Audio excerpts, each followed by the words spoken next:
Well, pleasant good evening from a soggy Peterson Field here in Maple Park, Illinois. I'm Larry Brassfield, and this is TV17, and it's playoff time in high school football.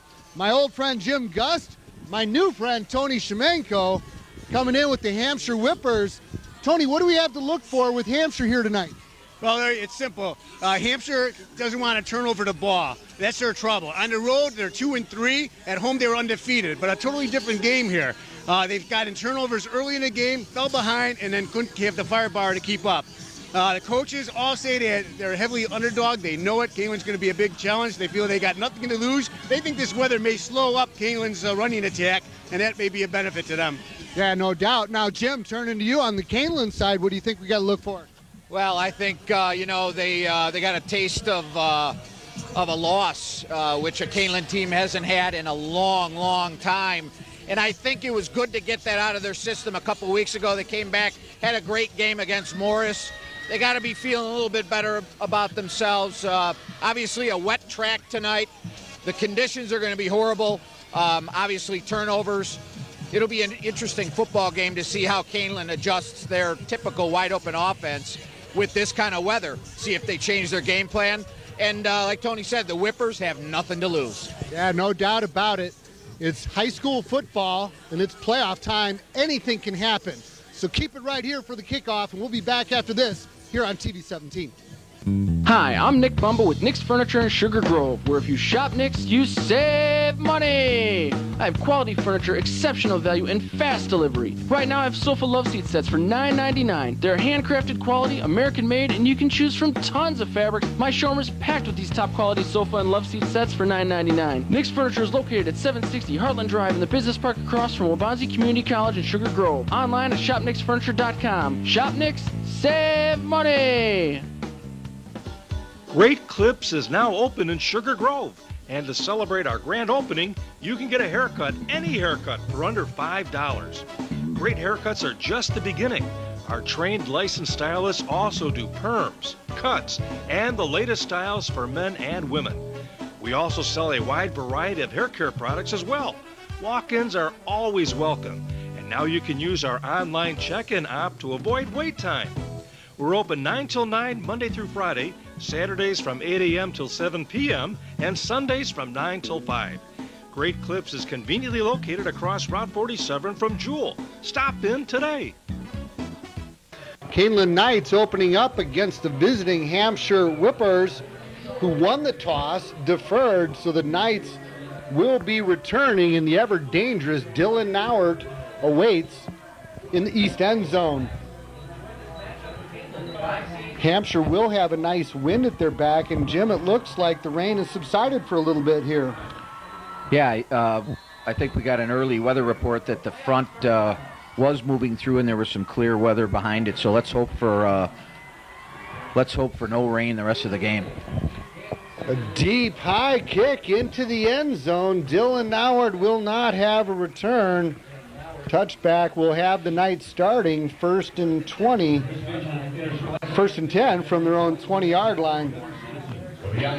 Kind of interesting to see Drew David coming out in a shotgun formation to start. You know, I guess the Canelan Knights aren't going to let a wet field and little rain keep them from looking at potentially putting the ball in the air as the backfield has been empty.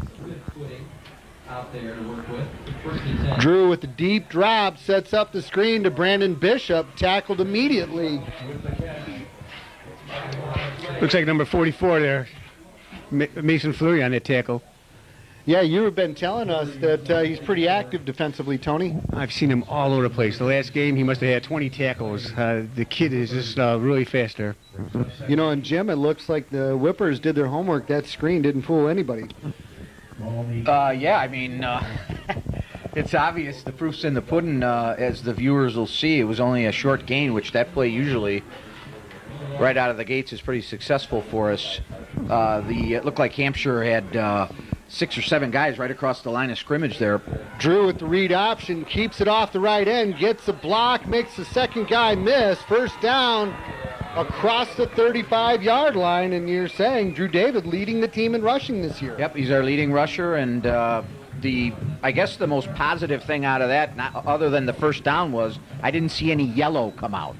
Yeah, I saw that block on the edge that was potentially questionable. Now, Tony, defensively, Hampshire has a number of two-way players. I think Fleury plays both ways, starts both ways. Yes, he's the running back, starting running back, and also, like I said, safety. He's their bread and butter out there. They are missing one of the big linemen, Stephen Kirkwood. He's usually a big force in the front four there. Drew out of the shotgun, rolling to the left, and he is hit and dropped at about the 28-yard line. Pressure off the right end, Jim. Palazzo, number 54, with the tackle. Calzolo, brother.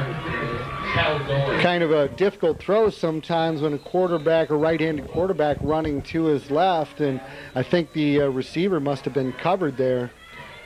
But, defensive end or outside linebacker came up and made a nice stop. A nice job there by the defense of pursuit. And David just really had nowhere to go with it other than throw it out of bounds, and he was popped hard by Calzolo.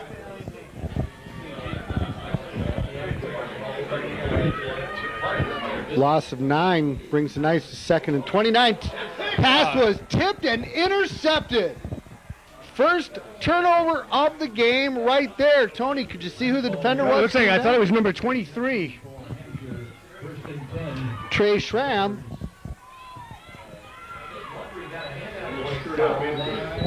Boy, and really the credit on the interception goes to whatever defensive lineman got his hand up and tipped that ball. Yeah, he got the hands up just as he was passing, and a great reaction by Schramm on that pick. That's what Hampshire needed, though, a break right away. I thought they were kind of foolish kicking off, but who knows? Well, and that's, you read my mind. I questioned the decision as well, but their defense stood the test. Oh, looks like a turnover. Wow. Number 25, Nick Kilbasa, hit hard, coughed up the ball, and consecutive turnovers on consecutive plays. Yeah, he got through in the initial penetration and then just got leveled and coughed it up, and the Knights defense just takes it right back and picks up their quarterback, Drew David. Yeah, it was a major hit. I mean, that was welcome to the NFL, I would say, on that one. My guess is that was Gary Coring. I didn't see the number, but if I didn't know any better, I would say it was Gary Coring on that hit. So for the first time tonight, Drew settles in under center. Give this to Nate Dyer, who does not get much. But, you know, Jim, that was really kind of the formation and set that we were looking for initially. Raymond Mull, number 35, with the tackle. I would think that we would see a lot of ground game activity here tonight. Credit Hampshire's front line there, just really dominating the point of attack. And, you know, Canelan all year has been successful with that run up the middle with Dyer.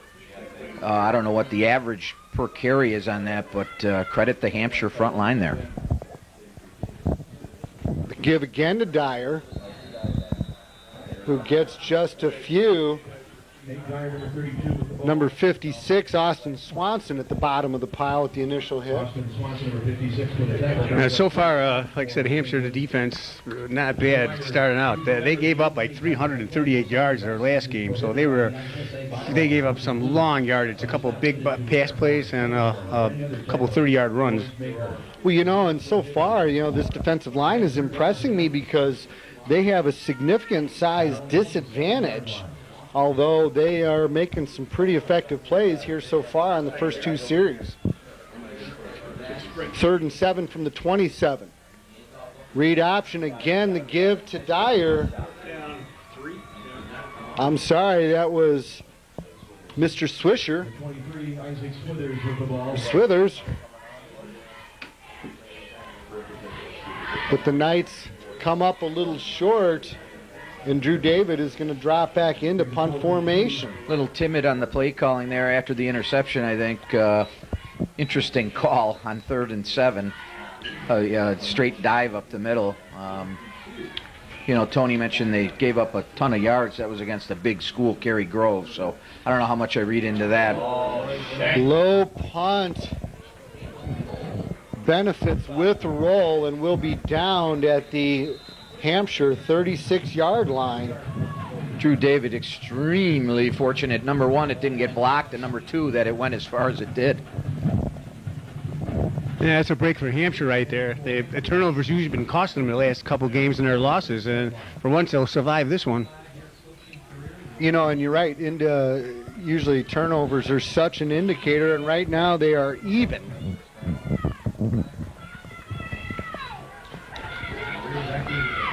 Hampshire comes out. Their second offensive play. Quarterback Molman pitch to Kielbasa. Not much on the far side. Knights did a good job of stringing that out. He really is the leading carrier for the Whippers, is he? Yes, he is. He is very strong. He usually can break some tackles. He does have some good speed, but Canelan's defense looks fast. They, like I said, they strung it out to the end, and by the time he made that turn, there were three guys waiting for him.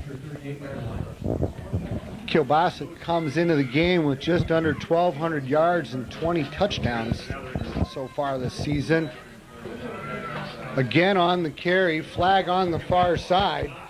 Nice pickup if the flag is not on the offense. I think that might be offside on the defense. And they'll probably decline that and take the... Nope, it is a... Surprised they wouldn't have blown the whistle as a dead ball there, but they let the play happen, that's what pointed me in the direction of the defense there. The signal being illegal procedure, could have been one of the ends or a back rather than one of the linemen. Well, the side judge on the far side called that, so I'm guessing it was somebody over there on that side of the football. And that negates a pretty sizable pickup, giving Hampshire 2nd and 12. Molman flush from the pocket on the run. Tackled about the line of scrimmage, and there's that pursuit you had observed, Tony. They're very quick. But Canelan's front forwards just strung him out, and their linebackers just came up and finished him off. Maybe got a yard of that. The young man Gomes cleaning up the tackle there on the quarterback as his coverage broke down. He saw an opening there, but it closed up pretty quickly. And Canelan runs this 3-5 defense about as well as anybody I've seen. Molman on the roll, keeping it, hit at the line and hit hard. There's the sophomore once again. Excellent pursuit by the Canelan defense. He had nowhere to go. He went cut outside, he stopped it, and he went right in the middle, and like I said, hammered. Gave him one maybe. Well, and that's what I was mentioning with this 3-5 configuration that the Knights employ on defense. They got three good, strong defensive linemen up front, but then they've got five really good, speedy linebackers who have a knack for really running the guys down. So now the man who has had more touchdowns called back than anybody, Nate Dyer, is just inside his 30 to receive the punt. They kick away from him, and he will not have a chance to return it down inside the 20-yard line.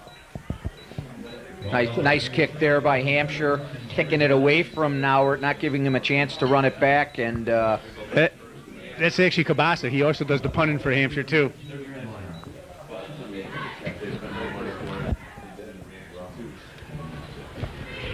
And once again, the Knights come from the sideline to the line of scrimmage. And Drew's coming back in the more familiar shotgun formation. Swithers behind him in the pistol formation. Three receivers to the right. John Pruitt by himself at the near hash. The pass is intended for Pruitt and complete.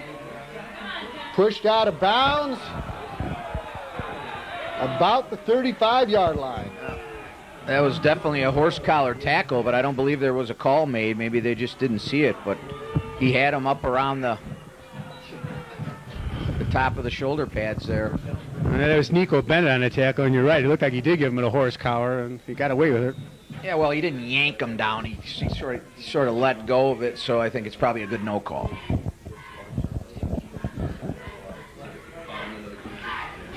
Trio bunch here to the near side. Now a shift. Staying with the pistol formation, 1st and 10 from the 35. Drew looks to the right, loses his footing, regains it on the run. Pressed out of bounds just inside the midfield marker, but does pick up the first down. Number 24, Nico Bennett, just got lit up by a crackback block by Dylan Nauert. Appears to be okay, but those are the ones you do not like to get. Welcome to Maple Park. I love the way Dylan Nauert plays football, all aspects of the game.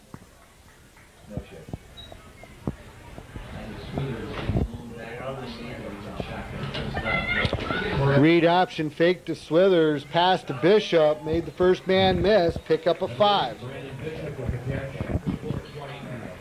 The read option there, good job by David, getting rid of the ball quickly and giving Bishop a chance to do something with it after the catch, and he did just that.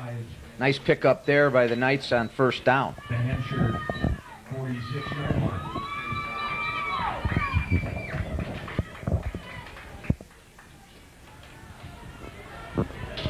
David coming to the ball game, over 2,000 yards and has For the first time tonight, we see the inverted wishbone. And Drew saw something he does not like, calls a timeout, and so will we. Back in a moment here on TV 17. Insurance of Illinois in Sugar Grove is the place to go for all of your insurance needs. Let Vic Chrissy show you how he can save you money on your auto insurance, home insurance, business insurance, as well as on your toys, like your boat or your motorcycle. Vic is an independent agent representing a number of companies, including Travelers, AAA, and Progressive. He will find you the lowest rates. For more information, check out his website, insuranceofil.com, or give him a call at 630-466-4411. Stop in for a quote, and Vic will give you a free $25 Restaurant.com gift card. If you like pizza, TV 17 Coupons has some great deals. How about $20 worth of menu items from Pisano's Pizza in Elburn for $10, or a large cheese pizza with 3 toppings, a $20 value for $10 from Genoa's Pizza in Sugar Grove. Save money. Use TV 17 Coupons. In the first quarter, just over 4 minutes to play. Drew David looking for John Pruitt on the far side. Leaping reception. And strung out of bounds about the 10-yard line. What a great reception.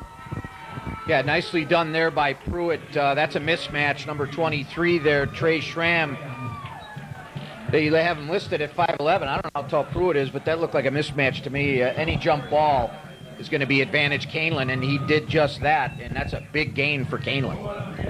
Yeah, John checks in at every bit of 6'3", so you're right.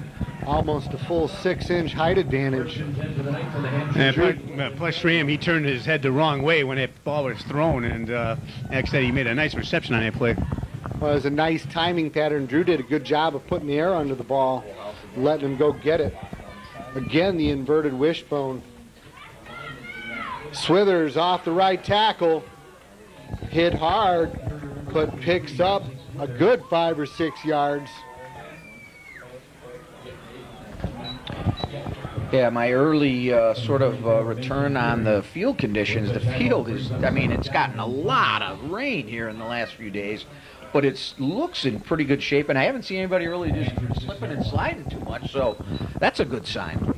Yeah, it is, and what we thought might be a very heavily ground-oriented game has been pretty balanced between both pass and run. Yes, right. Kaneland driving, though. They're taking the ball, stuffing it right down Hampshire's throat right now. That big pass play and a couple of nice runs.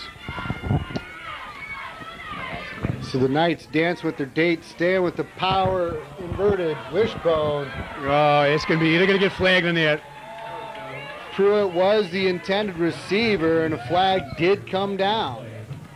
Yeah, that was a bad defensive play because he was not going to catch that ball. He pushed him for nothing, you know. He had no chance to catch the football, but it doesn't matter in high school. You know, it'll either be a holding call or an interference, and that's unfortunate for Hampshire because you're right, Tony. He did not need to touch that receiver there. The ball was overthrown by 6-7 feet. Mm-hmm. Now they'll have automatic first and goal here.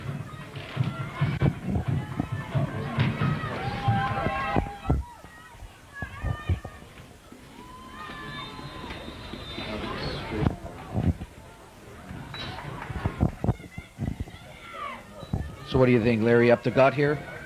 Well, we'll see what the formation says. You know, I was thinking like Tony that would have been an automatic first down. It's not. Second and 3 from the 4.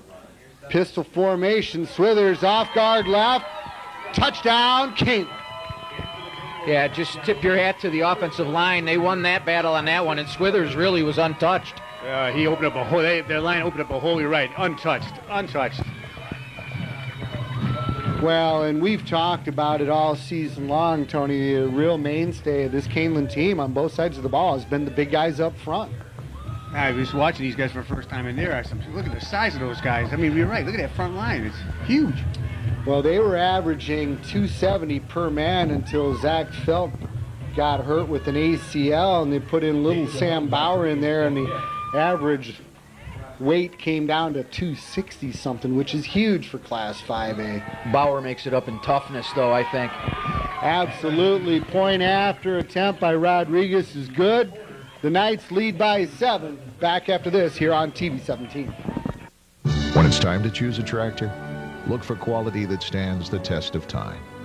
Reliability that can carry you through the tough times. Resale value you can bank on down the road. From one brand that's been working the land for more than 170 years, all backed by the finest dealer network around. John Deere. Nothing runs like a deer. Hi, I'm Dave Gieske from Buck Brothers in Hampshire. We have 3 other locations to serve you: Harvard, Wakanda, and Libertyville. Hodges Westside Truck Center is the place to go if you need a work truck for your business. Hodges offers a wide variety of trucks to meet your needs, and we have 2 locations to serve you in Marengo and in Elburn, and that's where you can browse around and find the right truck for you. We also service what we sell. We have an excellent parts and customer service department, and we also have a complete workshop to make the repairs you need to keep your truck on the road. Our Elburn facility is located on Main Street just east of Route 47, and in Marengo you can find Westside Truck Center on Route 20 Grant Highway near I-90. Matt Rodriguez with the kickoff after the Knights go up by 7. Picked up at the 10-yard line. Returned right to the 20. That was Tim Jansen on the return there. Did a nice job of picking it up and getting it out. Yeah, he's got good hands. He's not a bad receiver. If they can get him open, he's got some speed. So, Tony, offensively, Hampshire has tried the perimeter a couple times, much to no avail. Do you think they may put it up in the air here? Yeah, I would think so. He's going to have to, like I said, they've tested, the front line is big and quick. So unless they could open it up with a couple of passing, plays, then maybe they'll open up a hole for running. Well, it looks like they're doing a running formation again. Wing T to be specific. Nope. Play action pass here to the near side, and that was Jansen going up for it. Out of bounds, incomplete. That was a jump ball there. Both guys had their hands on the football. Yeah, I couldn't tell who got it. Yeah, fortunately, I think for Hampshire, the catch was called out of bounds because I think Canelan ended up with it on the ground there. Jansen comes into the game as Hampshire's leading receiver with 39 catches, 755 yards, and 10 touchdowns. So now Hampshire goes with the slot left formation. Give to Kilbasa. Nothing doing there. 7 Knight defenders on the ball. This is the conundrum that Hampshire has. Do they open it up and start throwing the ball, risking turnovers and not getting any sort of positive yardage, or do they try to go back to the run? Kilbasa's a stud, but as Canelan has proven all season long, it's tough going there in the middle. Yeah, that front line is just like I said, I don't know if Hampshire's faced a team this big and strong, you know. Well, and we were commenting on the size of the Knight offensive line. Actually, the defensive line is bigger at times given the personnel package. 3rd and 8, Molman drops back, swing pass to the left side, nearly picked off, falls incomplete. Gary Coring had end zone in his eyes. Gary Coring read that play from the get-go. It's sort of a misdirection, back pass or maybe a wide receiver screen, and Coring had it read. And fortunately for the Hampshire Whippers, he wasn't able to corral that, or that would have been 6.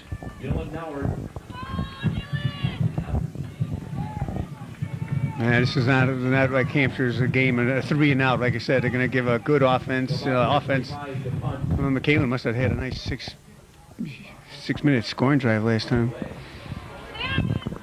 Kilbasa with the punt.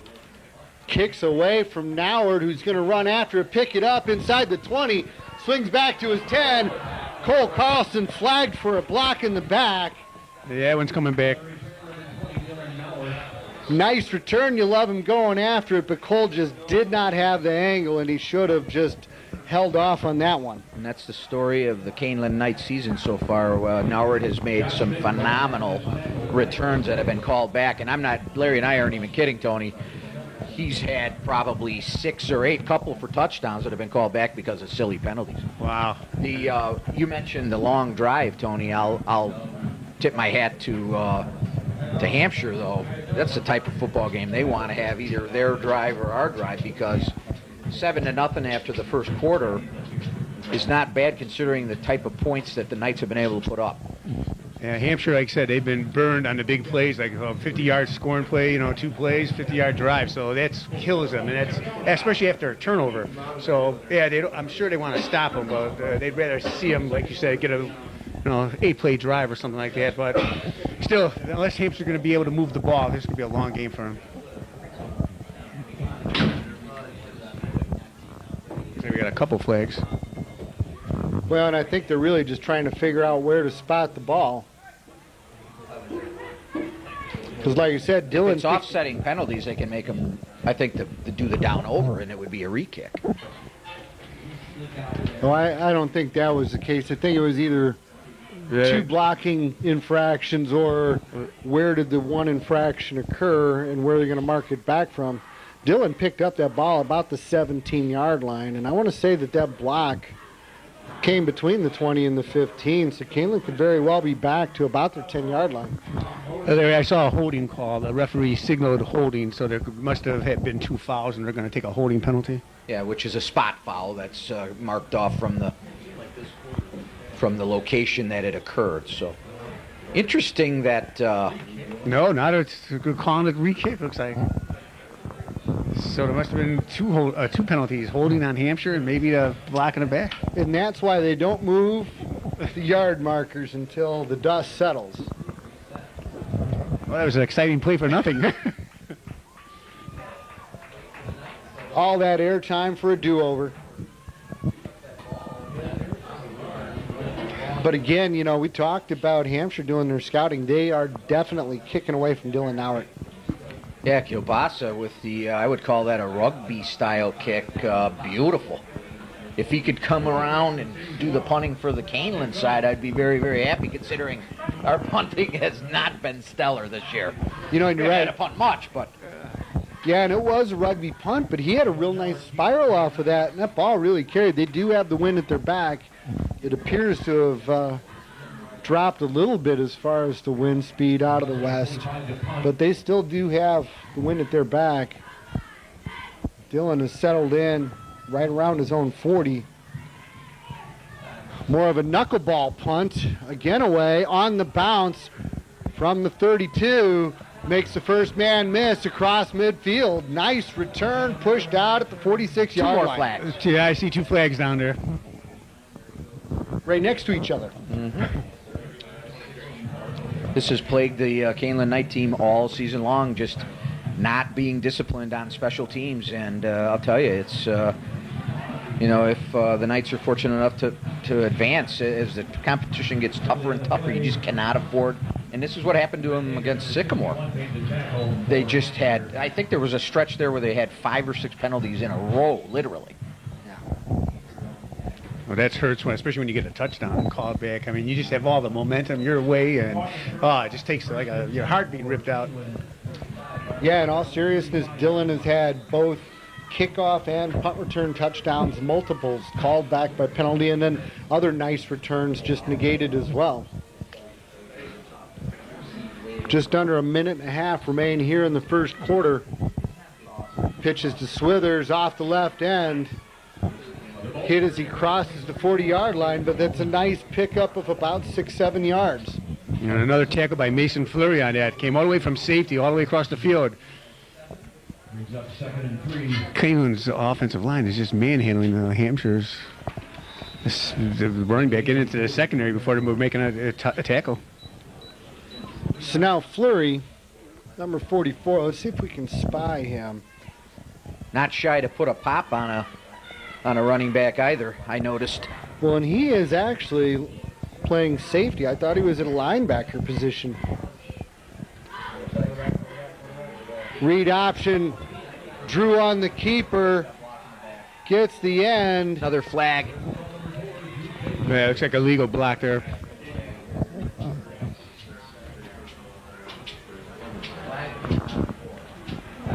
Boy, I should stop bringing breath mints and start bringing Tums, because sometimes you just see so much of that, it just gives you heartburn.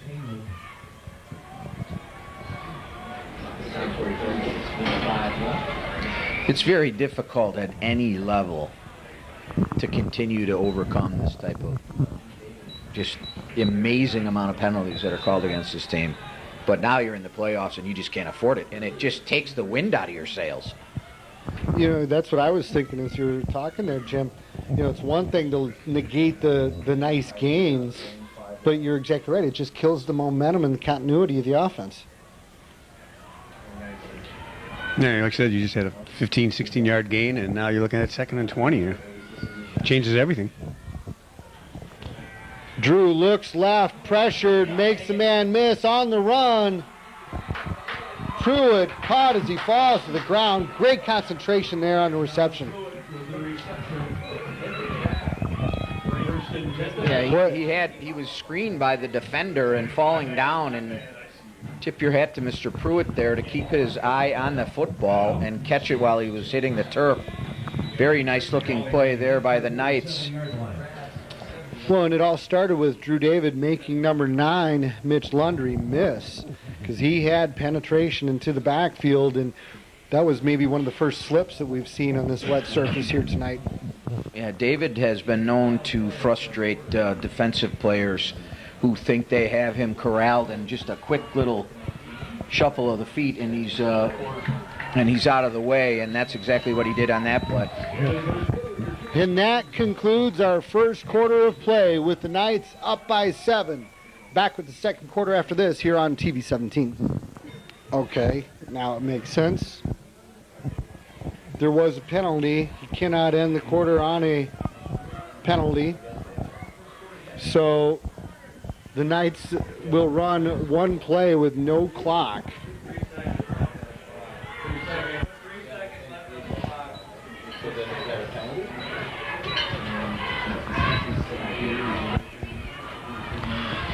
I guess they're going to put 3 seconds back on.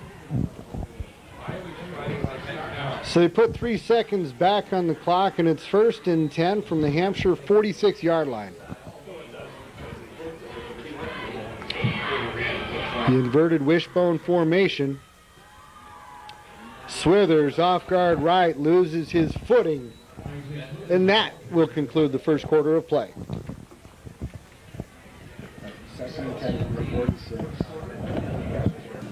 West Physical Therapy is the place to go if you have a sports injury, neck and back pain, concussion, headaches, or sprains. Treatment at West PT is focused on your needs. Our experienced manual physical therapists spend at least 45 minutes one-on-one with each patient. We take the time to care and the time to listen to you to give you the time to heal.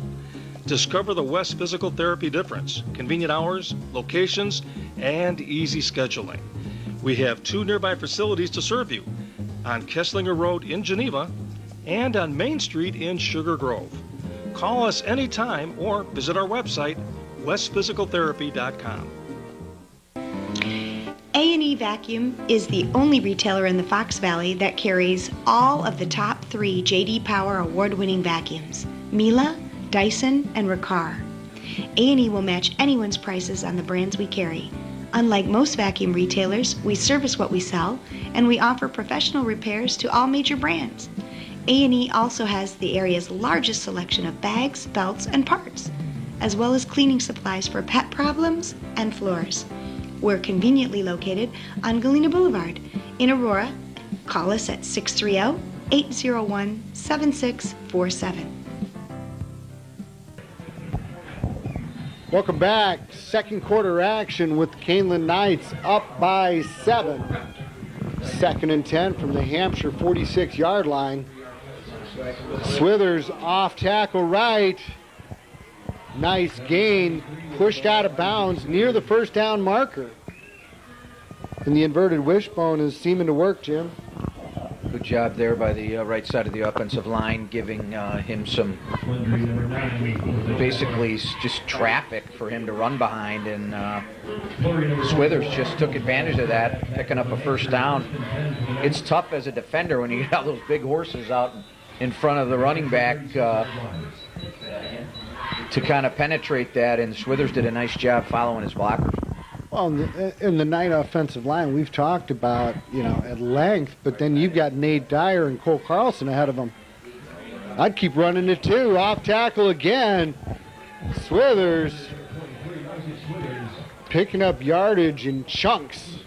And another tackle by Mason Fleury, all the way from his safety from the other side, came for that tackle. The front line can't get through your offensive line. It's never a good thing when you're calling your free safety on just about every tackle, is it, Tony? No, not at all. That means you're going to be in a long day. Like I said, the offensive line is just manhandling the defensive line right now.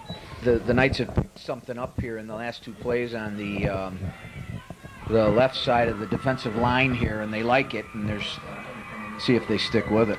I keep running behind Joe Kamel.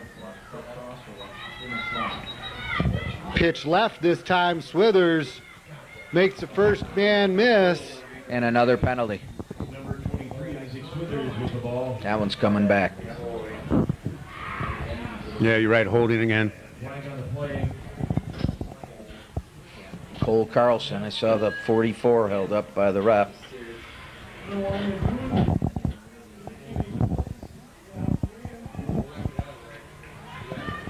Boy, the only thing stopping Canelan is Canelan's right now, I mean, it's a good observation, Tony. I mean, have you ever seen anything like this, really? I mean, it's almost every other play. And these aren't just small penalties. These are drive killers. Well, right. They're not 5-yarders. They're 10 and 15-yarders. Well, instead of 1st and 10 on the 22-yard line, now you're 2nd and long. Drew drops back deep, sets up the screen, just underthrown, intended for Nate Dyer. Well, that was Hampshire's lucky. Had he completed that screen, there's only 3 guys back, I think, with that offensive line, and he went in there untouched. Ill-advised throw there by David. Could have easily been intercepted. If the conditions were dry, it probably would have been. That's one that Drew might have just been better off tucking and running.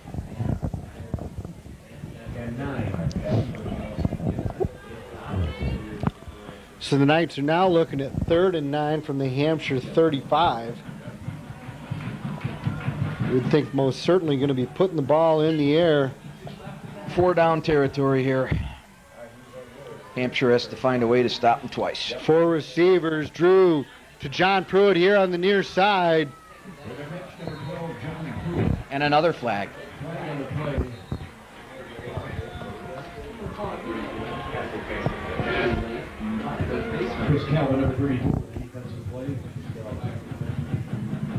Yeah, we got face mask.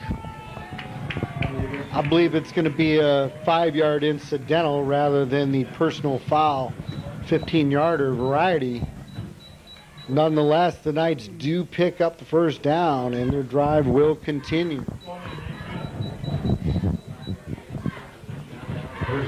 Well, it's good to see the Laundry on the field, not against the Knights for a change.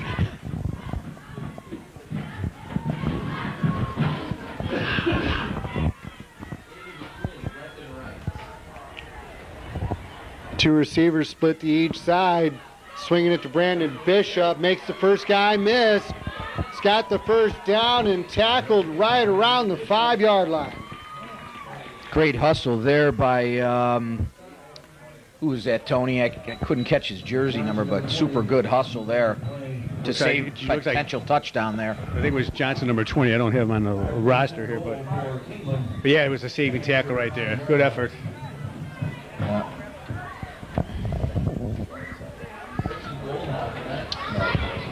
So the Knights have first and goal from the 5. Same formation this time. The give to Nate Dyer, hit immediately, still on his feet. Nate Dyer, the ball carrier. Picked up maybe a yard or two. Going's been pretty tough in the middle. Tip your hat to the Hampshire front four there. The Going's been tough in the middle. I mean, Knights have had some good success on the outside on both the left and the right, but the middle's been very, very tough. We have second down for Kingman. 8 of 1 on the play, ball from the 4-yard line.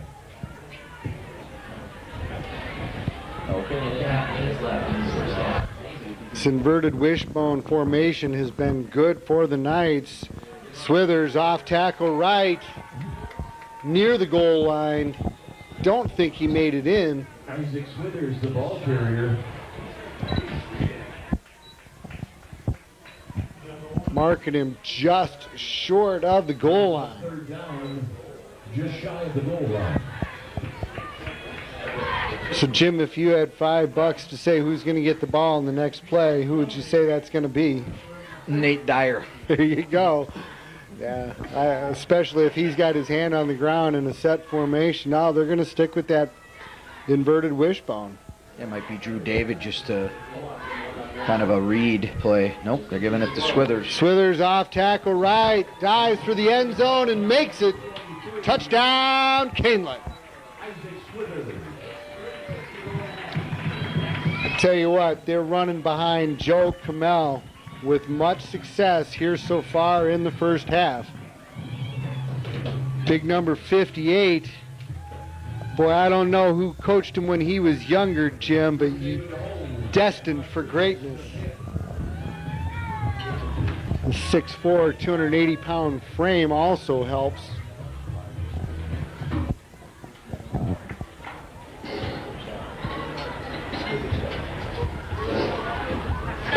The Rodriguez point after is good. The Knights by 14. Back in a minute here on TV 17.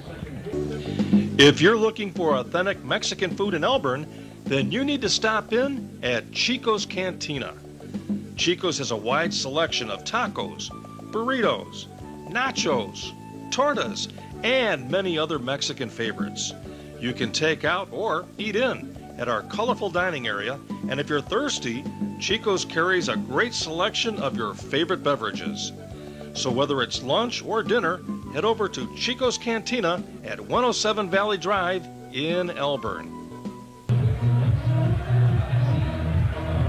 Matt Rodriguez with a high kickoff, fielded by Jansen inside the 5, coming straight up the middle. Nice return to about the 20-yard line. So, Tony, we were just talking there at the break. We don't think that Hampshire's had a first down yet so far tonight. They've tried a couple different things.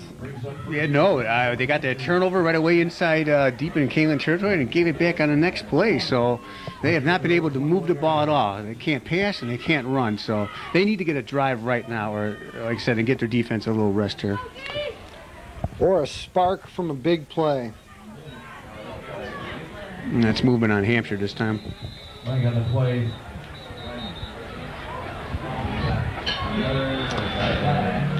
Kilbasa with a short gain up the middle, but yeah, the flag will push Hampshire back. Oh, Hampshire just shoot himself in the foot now, too. They got to avoid the turnovers and the penalties. I just took a quick peek outside, and although it has lightened up a little bit, it's still coming down.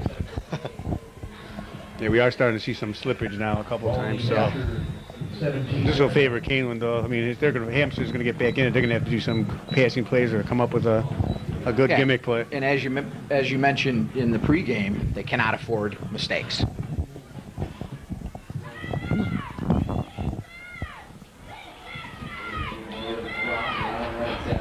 There's another marker on it. It was a nice misdirection play. I think that was Mason Fleury off the wing with the give. I see a holding signal though again. So Hampshire again biting and kicking themselves.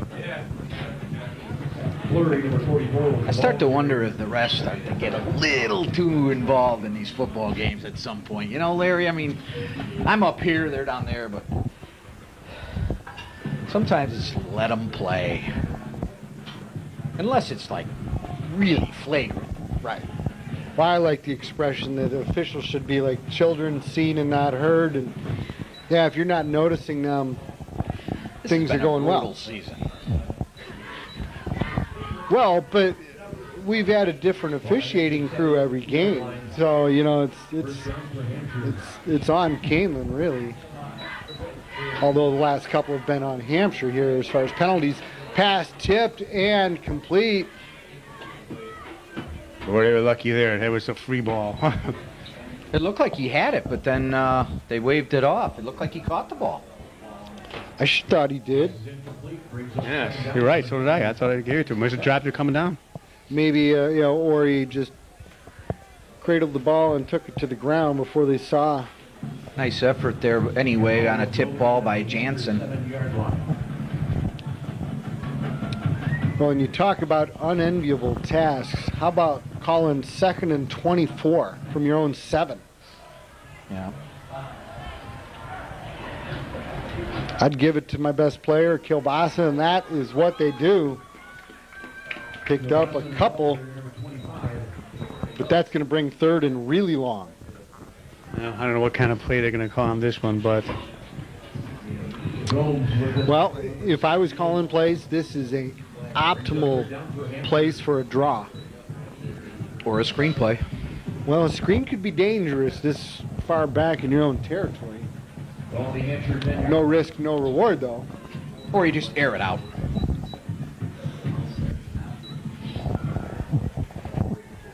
Single receiver set.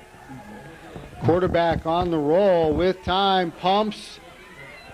Gary Coring brings him down. And nothing. Gain of 4 on the play, nothing. Well, you know, and the other thing, if you just look at formation, they send out 1 receiver. Well, you could put 2 defenders out there on them and still have 8 guys getting after the quarterback with 1 man free to roam. Yeah, this team is set up to have controlled, sustained long drives with the running game, and right now they're having a hard time getting any of that going, and that puts you in a tough situation. Kielbasa gets a nice spiraling punt away from Nate Dyer. Marked out of bounds at the 47-yard line. Another great punt. Yeah, it really was. He does a good job of getting a spiral on that. Still a great field position for Canelan. I mean, a short field for him again. They go up 21-0. That could be the game right here. Say goodnight. Again, Hampshire, no first downs. They haven't moved the ball at all. Well, I'm glad you mentioned that, Tony, because, we talk so much about this night offense, but let's give credit to the Canelan defense. Because they're going 3 and out, equivalent of a pitcher going 1, 2, 3, as they're pitching a shutout. Swithers right up the middle. Nice gain across midfield. Seems like Alex Snyder sort of settled into that center position as obviously brand new for him, playing tackle his first, 3.5 years? Yeah. So that's pretty good to see him sort of getting a little more comfortable as we head into the second season. Well, and I think a lot of that is confidence. And I read in the last week or two that Alex even did comment that he's getting much more comfortable and confident with that shotgun snap. 2nd and 6, Drew pressured and sacked. Kilbasa. Bassa must have came in on a blitz there. Wow, they need a little pickup there. With the quarterback sack. Big play there by the Hampshire defense, really putting a stall on this drive for Canelan, putting them in a difficult 3rd and long situation, but Hampshire taking a little bit of a chance there, sending some extra guys, and it paid off. Well, you know, and credit to the Hampshire secondary there, because Drew's good at shifting around that pocket, but he didn't have anybody to throw to. Yeah, they could find some good coverage, and you're right. With that big front line, they're going to have to take a chance, put some more pressure on him, but...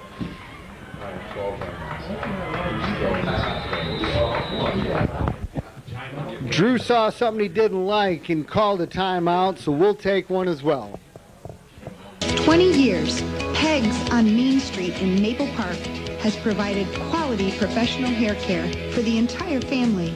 Peg and her staff keep up on the latest fashion trends for adults and children. She also carries a wide variety of hair care products for your convenience. And when they're finished pampering your hair, you can walk over and browse around the fantastic on-site gift shop. Stop in anytime at Peg's on Main in downtown Maple Park, or give them a call at 815-827-3051. So the Knights are looking at 3rd and 14 from their own 45-yard line. Up by 14 here in the 2nd quarter. Swing pass to Bishop. Across midfield, hit hard. But after a nice pickup, Austin Swanson on the initial hit there. Good pursuit finally, right. He had a couple blocks, looked like he was going to spring it, and good pursuit by the Hampshire defense finally. It may force him to a punt here on 4th down. No doubt about it. When you're talking pursuit, Swanson made the hit. He's the right defensive end. And that was a swing pass all the way to the other side. That's a big stop for Hampshire, forcing the Knights to punt. Oh, looks like they're playing. I didn't think they were going to punt here. We'll see. Drew's kind of toying with them.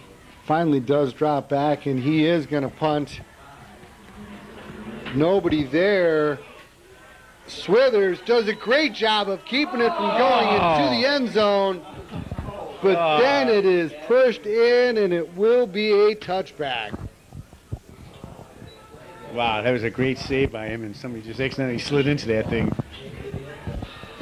Well, maybe Drew can't punt that any better, and Swithers with the hustle play. Just unfortunate.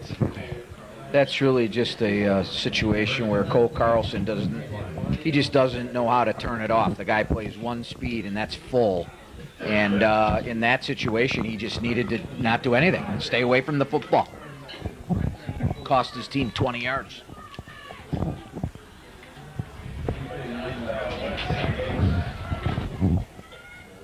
Moman with the give to Kilbasa from the wing tee. Pickup of just a few. Well, Tony, it seems like they're sticking with that staple. Well, I know Hampshire, like I said, they've been in this situation before. I mean, 14-0 is not impossible right now. So the worst thing that could happen right now is a turnover. They just had a big defensive stop. They just need to get anything, Larry, some kind of drive just to give the offense some confidence. And again, keep that defense off. I mean, they're going to be worn out by the time the second half starts.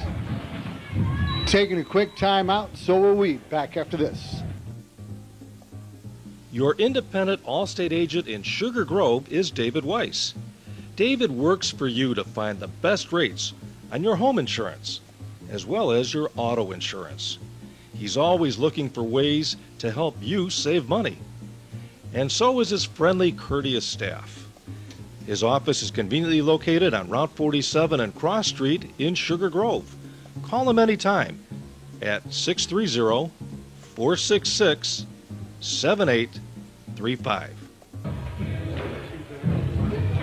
So after the timeout, the Whippers are looking at 2nd and 7 from the 23-yard line. 3:34 to play here in the first half. Looked like there was movement on the right side of the Hampshire line, which will push them back. Boy, you would think it was opening night, not opening night of the playoffs with the number of penalties we've seen on both sides of the ball so far. Hey, you shake your head at some point. Just, I mean, you're on the offensive line. You sort of have an advantage. You know what the count is, right? I mean, sometimes you just wonder. Oh, Kielbasa was hit hard, and who else but number 5, Gary Coring.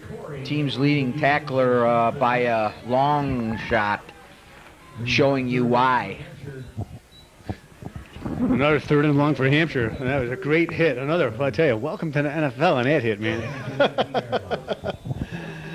Well, you know, and with Gary, it's not just the number of tackles, but the way he's been making them. Molman back to pass. Pressured and dragged down from behind. Big JD. Justin Diddell with the sack. Justin Diddell with the tackle.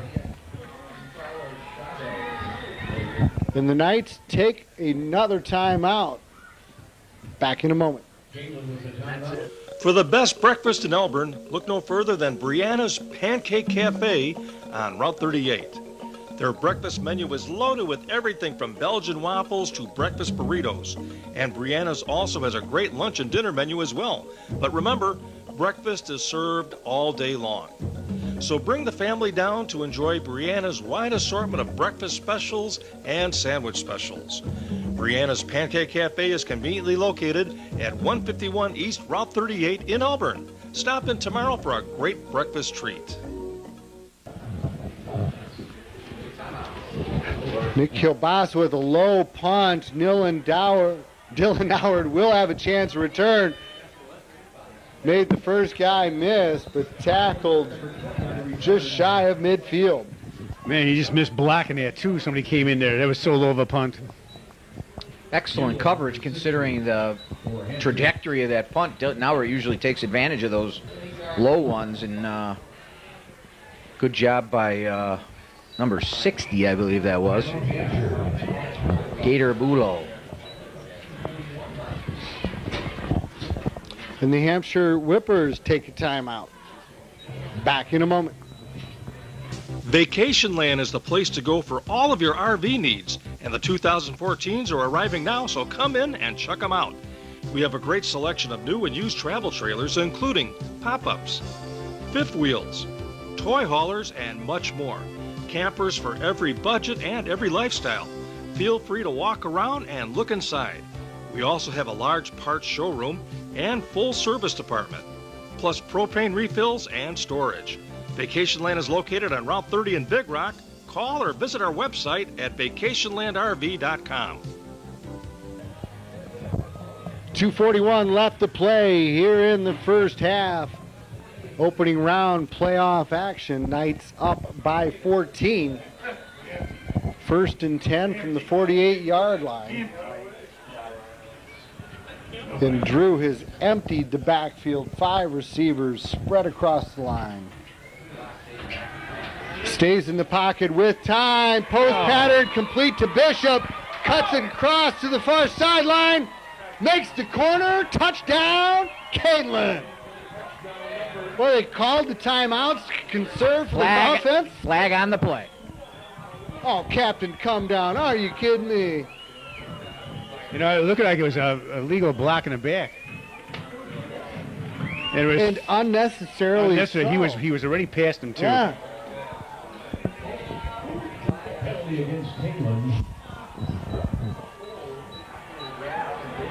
You know, I like to think we here in Maple Park, Elburn, Canelan are a friendly bunch, but the hometown fans are growing tired of the flags.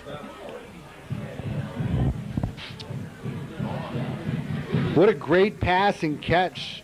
You know, Brandon had that classic post pattern. Drew hit him in stride, and then, man, he made a beeline for that sideline. He sensed something over there on the far side of the field, and for sure found the opening and made it to pay dirt. Unfortunately, it was called back. 1st and 10 from the 20. Bishop again picks up the first down inside the 10-yard line, down near the 5.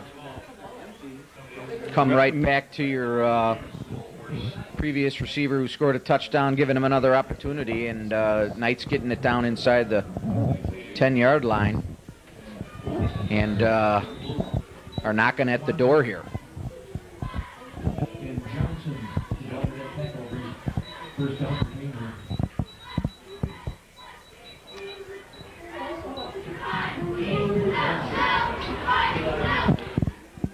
Drew on a roll, pumps, making his way, finally sends it to the end zone.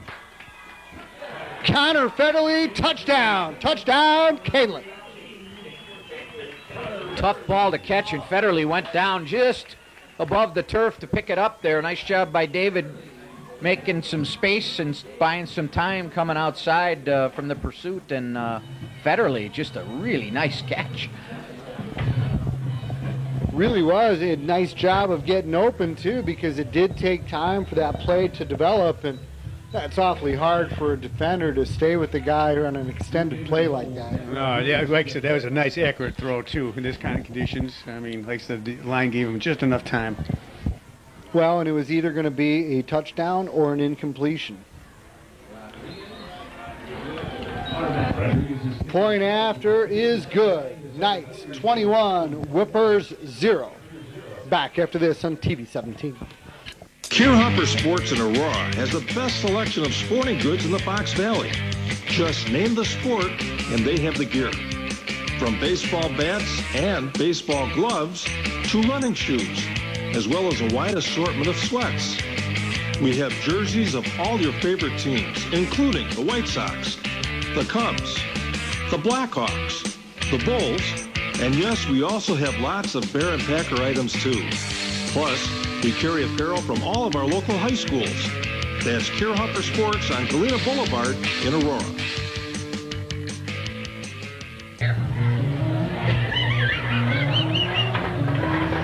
High kickoff fielded by Jansen at the 10.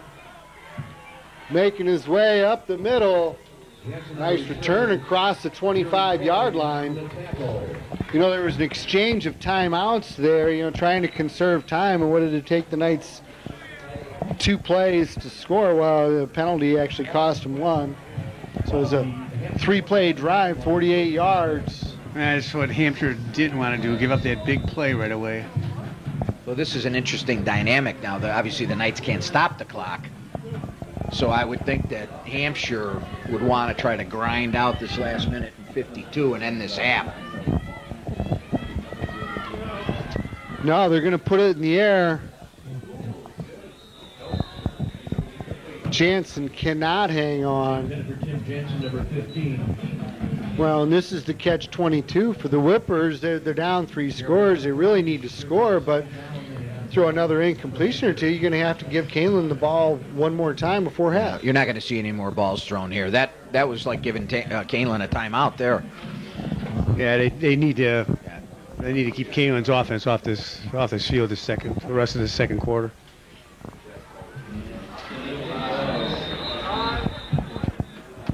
Of course, nothing up the middle, stopped again. Absolutely nowhere to go. Canelan defense is amazing. Like I said, they have not got a first down yet in 2 quarters here. Well, and you want to talk size. You got number 74, Jamario Phillips, at the nose tackle, checking in at 310. And then your 2 defensive tackles are both 280. Holy cow, 310. And he's actually down 30 pounds from last year. So he's a pretty athletic 310. Moment to the air, nearly intercepted. The ever-present and active Cole Carlson on the coverage. Another timeout for Canelan. Cole Carlson, number 44 on the England coverage. Deep for the Knights. And they're going to give the Knights the ball back with 1:05, which is, I know the Hampshire coaches want to try to get something going and put some points up on the board, but now you're going to give the ball back to the Knights offense with time to do something with it. Kilbasa, wow, a low punt fielded on the ground and then covered by Dylan Nauert. That's a bad flag. I'm sorry. Yeah, he got hit What late. is that flag for? Late hit? It can't be. Well, yeah, he's going for a loose ball, and Dylan's hurt. Unless I didn't see his helmet hit him. I mean, but you know, the ball's on the ground. I mean, yeah, it's a free.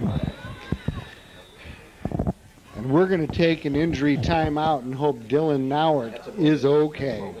Whether you're a seasoned hunter or getting ready for your first hunt, you'll need to be prepared. JR Shooting Sports is your complete shooting sports retail center.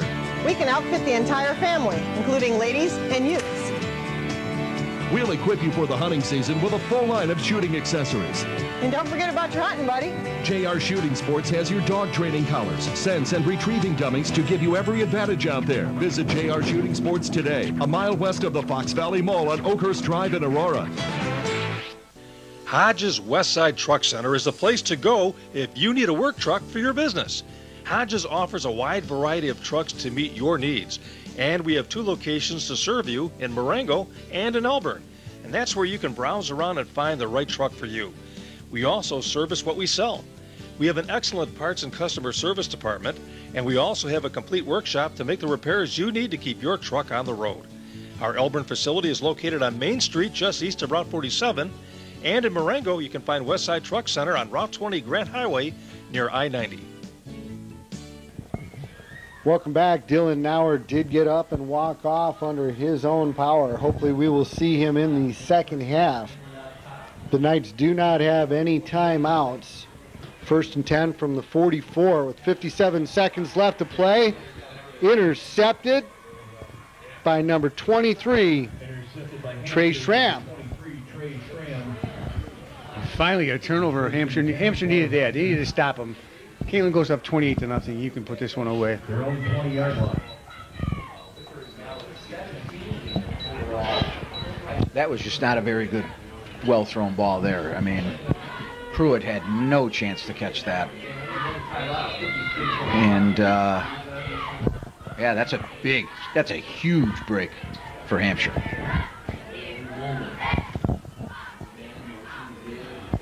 Give to Fleury out of the wing position, picks up about 5. Yeah, they just want to run this clock out now. I think they learned their lesson. They got time for probably one more play. Well, and they're not milking the clock. They called that play and hustled the line quickly, and they take it to the air. There's Schramm on a slant pass. Picks up the first down of the night for the Whippers. First down with 26 seconds left in the second quarter. Ball just shy of the Hampshire 44-yard line. The clock continues to run. Molman with time to the far sideline.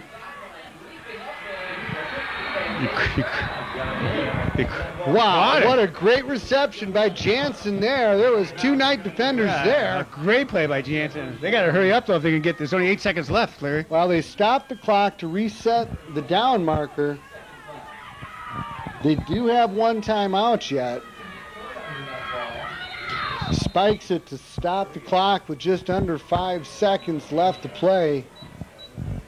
They could have used their timeout. Really, there's time for one more play either way. I mean, I'm not, unless they've got an outstanding field goal kicker. I'm sorry they didn't take the timeout. Try to set up to a couple of plays here. Exactly. They may not get a chance to use this thing. This is going to have to be like a quick... No, they got 1 play. Yeah, right. You would think that most certainly going to go to the air. Molman on a roll to the right, looking for Jansen towards the end zone. Nope. Falling incomplete. And that concludes our first half of play. Canelan Knights 21, Hampshire 0. Back with the second half after this here on TV 17. Great Clips is now open in Sugar Grove. And to celebrate our grand opening, you can get a haircut, any haircut, for under $5. Great haircuts are just the beginning. Our trained licensed stylists also do perms, cuts, and the latest styles for men and women. We also sell a wide variety of hair care products as well. Walk-ins are always welcome. And now you can use our online check-in app to avoid wait time. We're open 9 till 9 Monday through Friday, Saturdays from 8 a.m. till 7 p.m., and Sundays from 9 till 5. Great Clips is conveniently located across Route 47 from Jewel. Stop in today. Hi, I'm Nick Bumble with Nick's Furniture in Sugar Grove, where if you shop Nick's, you save money. I have quality furniture, exceptional value, and fast delivery. Right now, I have sofa love seat sets for $9.99. They're handcrafted quality, American-made, and you can choose from tons of fabric. My showroom is packed with these top-quality sofa and love seat sets for $9.99. Nick's Furniture is located at 760 Heartland Drive in the business park across from Waubonsie Community College in Sugar Grove. Online at shopnicksfurniture.com. Shop Nick's, save money. Insurance of Illinois in Sugar Grove is the place to go for all of your insurance needs. Let Vic Chrissy show you how he can save you money on your auto insurance, home insurance, business insurance, as well as on your toys, like your boat or your motorcycle. Vic is an independent agent representing a number of companies, including Travelers, AAA, and Progressive. He will find you the lowest rates.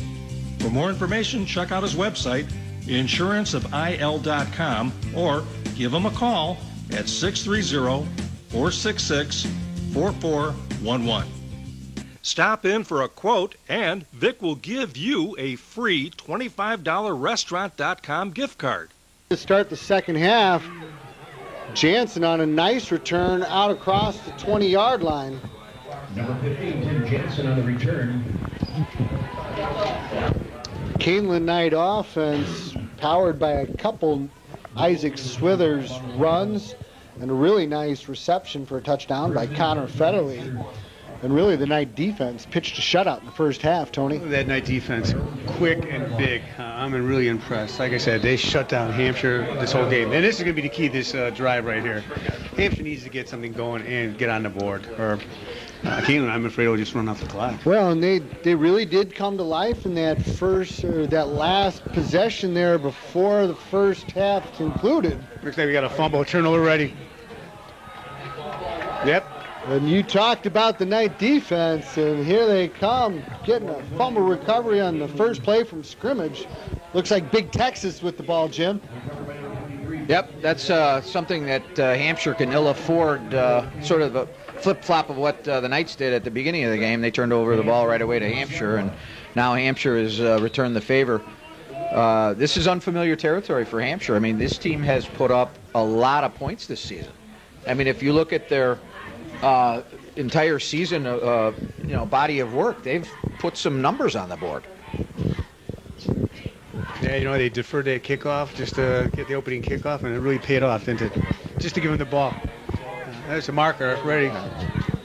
Drew David slung to the ground. Most likely Hampshire will decline this penalty after the big loss on the sack. Yeah. Austin Swanson once again making his presence known from the defensive end position. And yeah, it was Nate Dyer kind of flinched in the backfield, and they're going to decline that, like you said, Jim. Moving the Knights back. So we're 2 plays into the second half, and we have our first penalty. Swithers looked like he was favoring his right foot or leg or something when he came off the field there. Hopefully he's okay. But I would, if I was going to pull out my crystal ball here, I'm looking for some sort of screen play or wide receiver screen here. To the air, John Pruitt with a nice reception, had to go to the ground to get it. Well, it wasn't a screen, but it did go to the wide receiver. Well, and I'm really pleased to see number 20, Dylan Nauert, back out there. Don't know if it was a rib injury, but he left right before half with an injury, and it's good to see him back out there. Yeah, he's a tough kid. They probably went in and gave him a good you know, a little heat treatment or something, and then wrapped it up, and he's you're not going to keep him out of the game.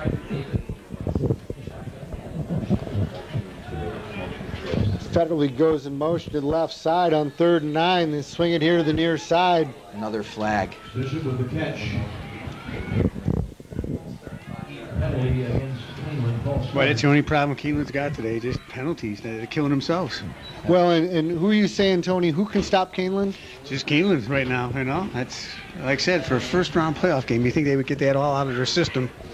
Well, you mentioned today, Tony, this has been something Larry and I have been discussing all season long, that they've sort of been shooting themselves in the toe. I don't know what the statistics are, or at this point doesn't matter, but they have to think about cleaning up some of this stuff as they move on. 3rd and 14 from the 29. Deep drop sets up the bubble screen to Brandon Bishop. Ooh. Picks up a few. Sam Bauer with a nice block downfield.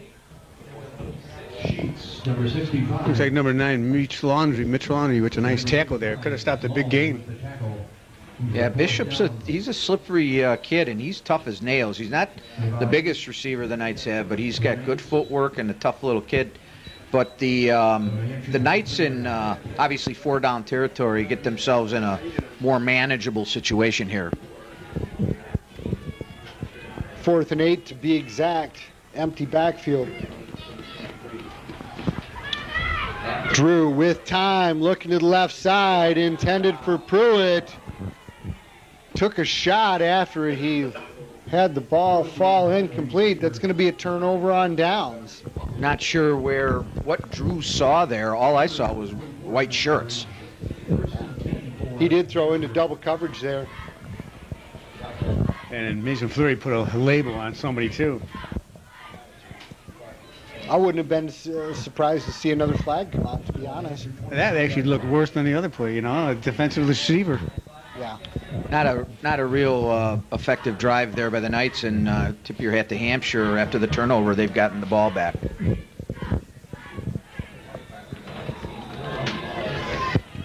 Just give to Fleury off the wing and nowhere to go. Loses 3 or 4 yards. Fleury,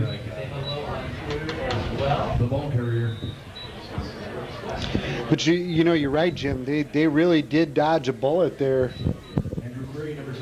with the turnover on downs. Second down for Hampshire. Difficult at this point in the season to just completely change your game plan, and I'm sure they've had success with what they've done up to this point, but they're going to have to change things up here. Molman's pass intended for Jansen, hit right as the ball came in. They wanted a flag. There was no call. Yeah, Jansen thought he got interfered with. You know, looks like maybe he got there just a tad too quick, but no flag.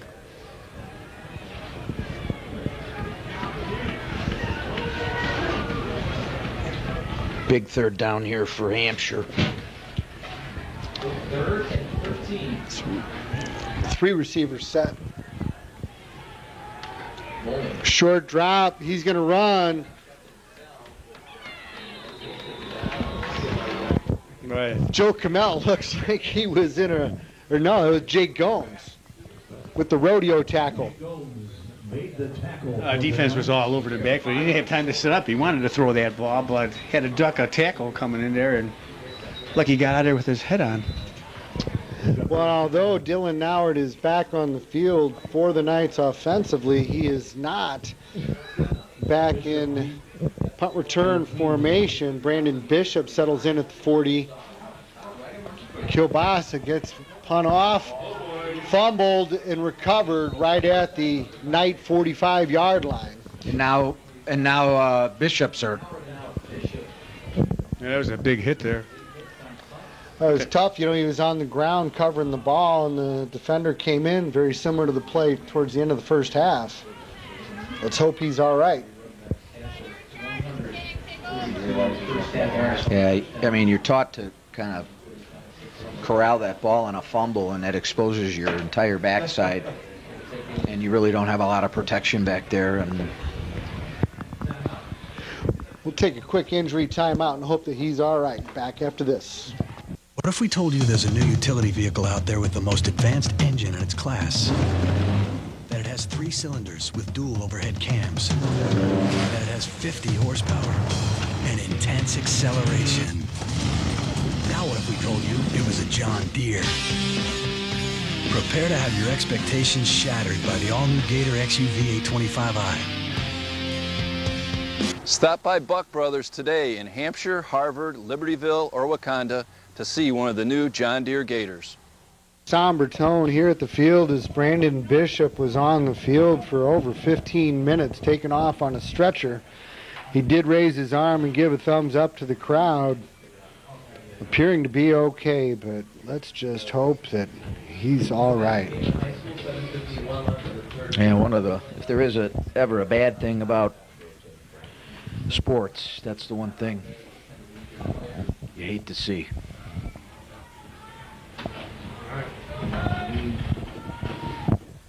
Well, and it was eerily similar play. Dylan Nauer took a hit, on a punt that he muffed and went to cover and was hit as he covered it right at the end of the first half. And he also was hurt. Yeah, they actually called a penalty on that one, too. It looks like they said the same thing. This time, though, it looked like his head got jammed into the turf. Yeah, it's just an awkward play and unfortunate, so. Yeah, and certainly not malicious on the defender's part by any means. And he was going after it. No, he was playing the game hard, going for the football. They needed a big play, and no, you certainly can't fault anybody on that. So let's see how the Knight offense responds. 7:51 left to play here in the third quarter. Knights up 21. Swithers off tackle right, loses the ball. It rolls out of bounds harmlessly.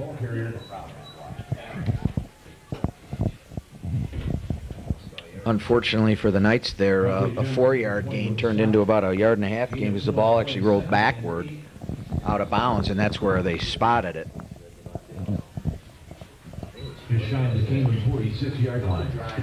You often wonder how a team's going to react to a stoppage in play like that.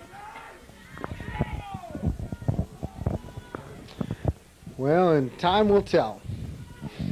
Swithers right up the right guard. Good second effort out near the first down marker. Kept his legs churning, which is what you teach running backs from day one. Keep your legs pumping and move forward. And that's what Swithers did. Knights having good success out of that inverted wishbone, I like to call it. Running behind Big Joe Kamel off tackle right. I wouldn't be surprised to see the same call here on 3rd and 4. Pruitt, the lone receiver, split to the far side. Cole Carlson motions out of the backfield. Swithers on a sweep left. Can't make the end. No gain. And the Knights will be forced to punt. They haven't had as much success going to that side of the field as they have the other. And interesting that they decided to go that way. And, I mean, it's been clear that the right side of the line, for some reason, has been able to open up a little bit more territory. But either way, you're right. Good job by Hampshire stopping the Knights here. Yeah, there was 35 more on the tackle. They needed a big stop. So Drew comes up from punt formation and now backs off. Mason Fleury finally does drop back. Fields a punt in the air. Hit immediately. J.R. Vest with the initial hit. On the tackle, number 34, Cole Carlson. New Hampshire offense will take over, and Tony, you just got to wonder what they're going to try and do. They've not had much success with anything that they've really tried to do offensively. No, they haven't, especially on the ground. At the end of the half, they had a couple of big plays there with the passing, and that's probably what they're going to have to do. 6 minutes left, third quarter. They need to get something going on this drive. Molman intended for Schramm. Picked off. Intercepted. Tyler Carlson, T-Cash. That may do it, guys. Hampshire obviously trying to make something happen. They needed some big plays as they just have been unable to get untracked on offense and could ill afford a turnover at this juncture of the game. And it'll be interesting now to see if that shifts the momentum as much as we would anticipate for the Knights.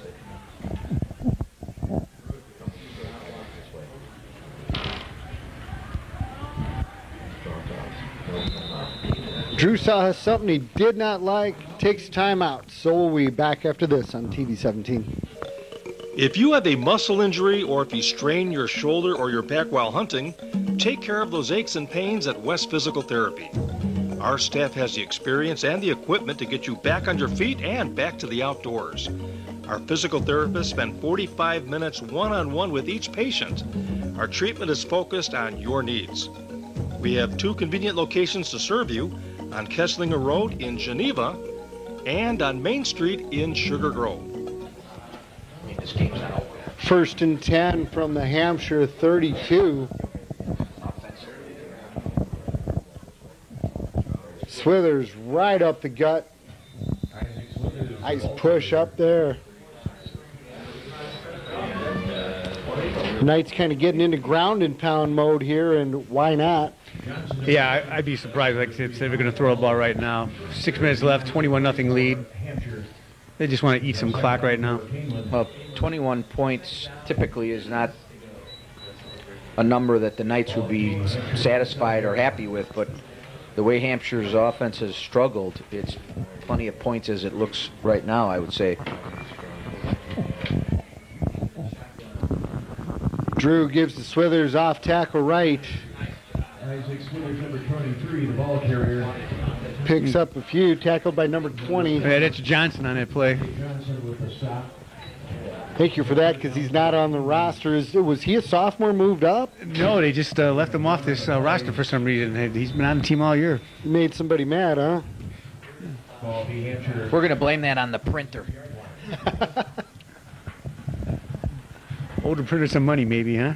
That was an outstanding defensive play. The kid's quick and he's tough. 3rd and 5 from the 26. Drew quickly to the near side. Got it. Nice reception there. Connor Federley once again. Picked that one off the turf for a critical first down for the Knights, who have really not gotten much going here in the second half offensively. Well, he's got a knack for going down and getting those low balls. In fact, he did one, for a touchdown there in the first half.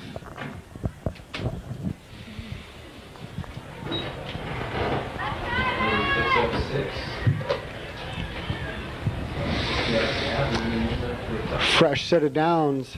1st and 10 from the Hampshire 20. Drew looks left, steps into the pocket and into trouble. He will be dragged down there. Coverage sack there by Hampshire. Looks like Kielbasa with the sack. And Mull. Quarterback sack brings up Kielbasa assisted by Mull, number 35. 2nd and 14. All-round athlete Kielbasa, with the namesake of the great wrestler from, I believe, Crystal Lake. 24-yard line. And he looks like he could wrestle. He's got a body on him.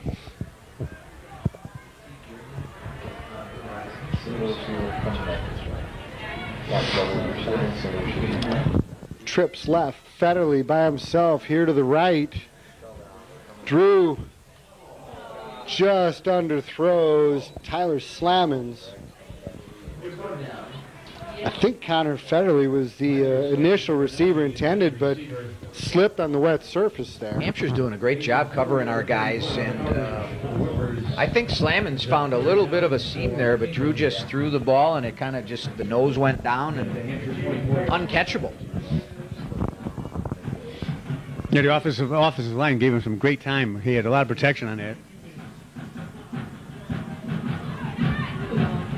Yeah, but like Jim's saying is, the Hampshire secondary doing a real good job staying with these Knight receivers.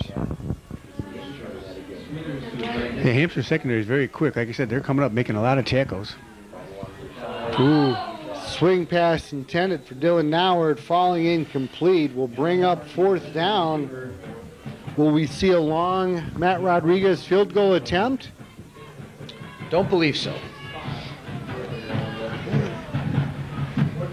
He was warming up into the net over there. It'd be about a 42-yarder. Looks like Coach Federley likes his chances with his offense instead.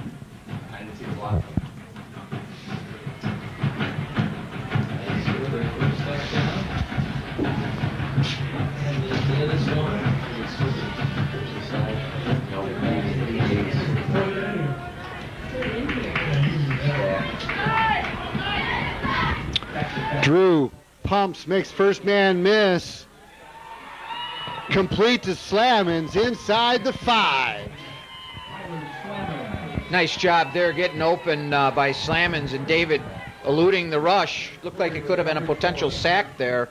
Nice job getting away from him and finding the open receiver. First reception of the night for Slammons, if I'm not mistaken.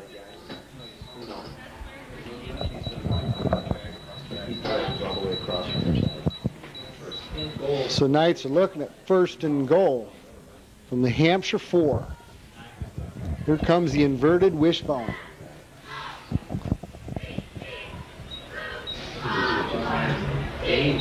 Nate Dyer off the right guard and in for the score. Touchdown, Canelan.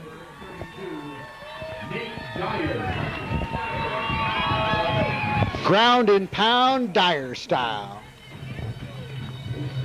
Tony, there's not much you could do if you're on defense to stop that. No, Canelan's just having their way. Hampshire did a couple of stops here, but speed and strength is overpowering them now. Soon to be 28-0. They're going to be forced to pass, and like I said, Hampshire's not a very good comeback winner in this situation. Aside from the penalties, Canelan's played a perfect game.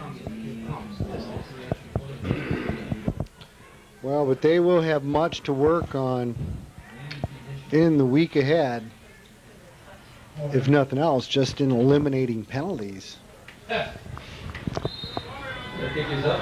Point after is good. Knights 28, Whippers 0.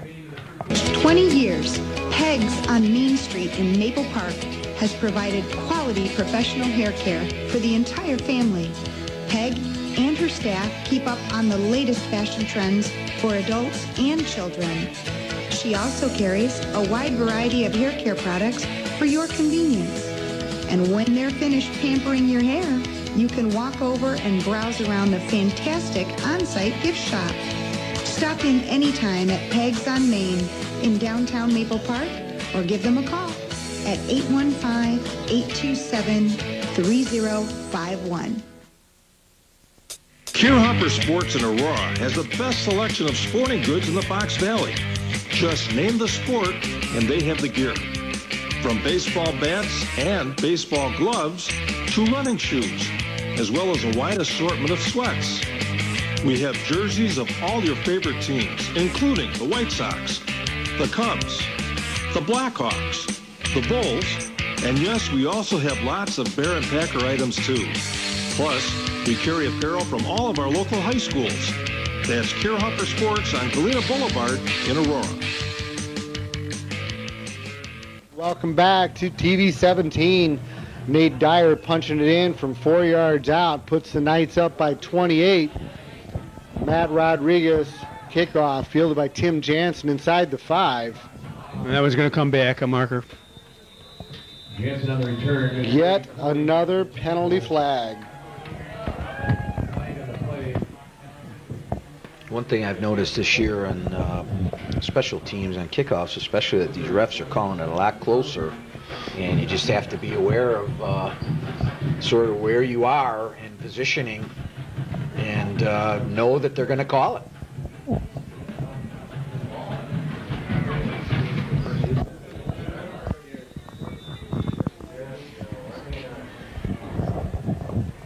First and 10 at the Hampshire 11-yard line. CA Hampshire has the unenviable task of swimming upstream against a 28-point deficit, starting from their own 11-yard line against a very strong Knight defense that's pitching a shutout here so far tonight. Dan Hammermeister, number 55. Yeah, Kaneland defense all over. Front line, just manhandling Hampshire's front line. Doesn't have, like I said, except for one long pass play. That's been it for Hampshire. Yeah, you know, that's one of the frustrations in addition to just being overmatched up front. They just don't have a lot of options to go to. No, and you saw that Hampshire tried to force the ball inside the last series and picked off easy, and there's a sack. Molman drops back to pass and is snowed under. Joe Comel, number 58. Big Joe Comel making his presence known on the defensive side. Sergeant Holka. The big toe.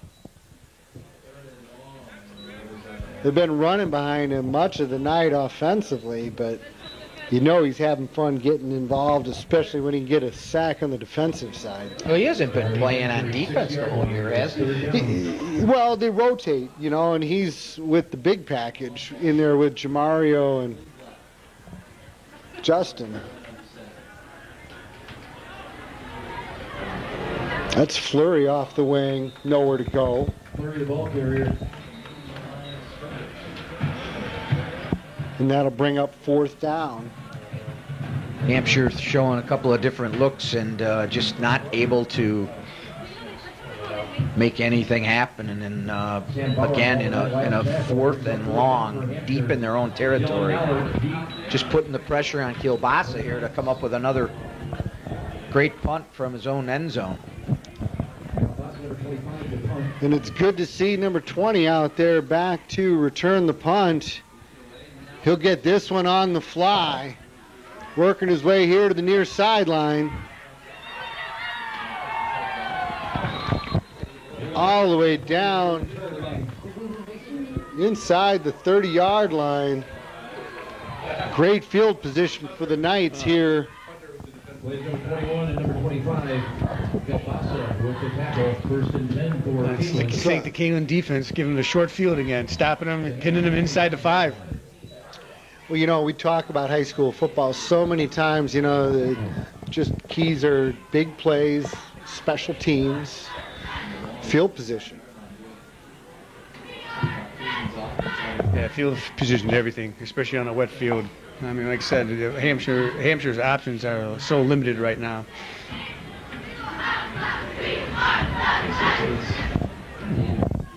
Drew's flanked by Isaac Swithers, 4 receivers. To the air, complete to Slammons, cuts it back, picks up the 1st down. You won't see this on the stat sheet, but actually that was a really difficult catch because he had to sort of turn the opposite way of what you would normally go. And great concentration by Slammons there, showing some hands here in this game on the 2 catches that he's made. Yeah, he was running left, but it was behind him.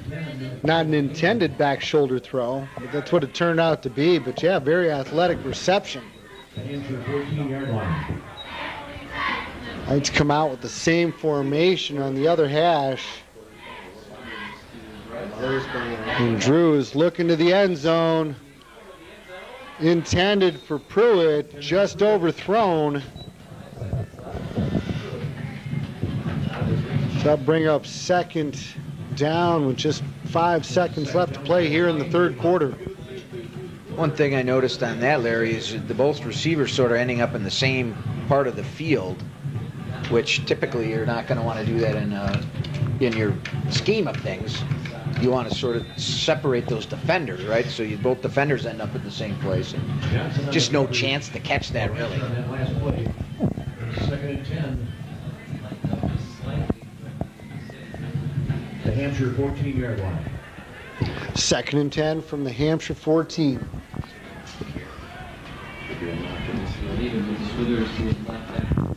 Drew stays in the pocket. Slamins near the goal line. Touchdown. Touchdown, Kalen. Go ahead. I was going to say that was just too easy. He had all the time and wide open. I mean, sorry for stepping on you there, Tony. I was just going to say, good to see Tyler Slamins catching some footballs. I've been yearning for that all year because I think the kid's he's big and he's a big target and he's got good hands. I know he's been a little dinged up. Jack, good athlete and really kind of underutilized. I mean, if you see him down on the field sometimes when we're down there doing a pregame or whatever, the kid's a monster. He's big. They got him listed at 6'3", 220. He's all of that. Personal foul called, and it looks like there was an ejection. Who was that called on?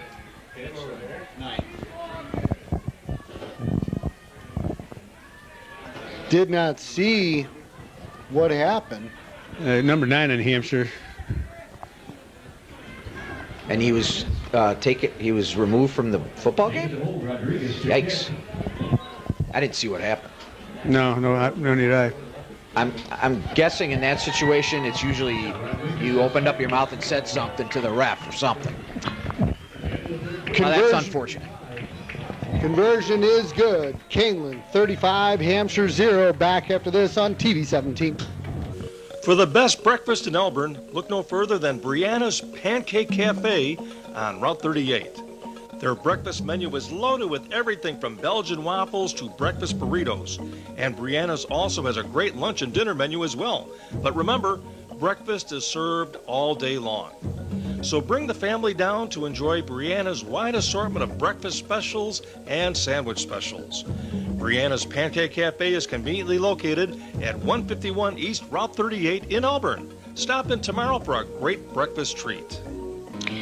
A&E Vacuum is the only retailer in the Fox Valley that carries all of the top 3 J.D. Power award-winning vacuums: Miele, Dyson, and Riccar. A&E will match anyone's prices on the brands we carry. Unlike most vacuum retailers, we service what we sell, and we offer professional repairs to all major brands. A&E also has the area's largest selection of bags, belts, and parts, as well as cleaning supplies for pet problems and floors. We're conveniently located on Galena Boulevard in Aurora. Call us at 630-801-7647. If you're looking for authentic Mexican food in Elburn, then you need to stop in at Chico's Cantina. Chico's has a wide selection of tacos, burritos, nachos, tortas, and many other Mexican favorites. You can take out or eat in at our colorful dining area, and if you're thirsty, Chico's carries a great selection of your favorite beverages. So whether it's lunch or dinner, head over to Chico's Cantina at 107 Valley Drive in Elburn. Tyler Slamins with a touchdown reception, putting the Knights up by 35, and given the penalty, the Knights will easily put the kickoff into the end zone, so Hampshire will start at their own 20.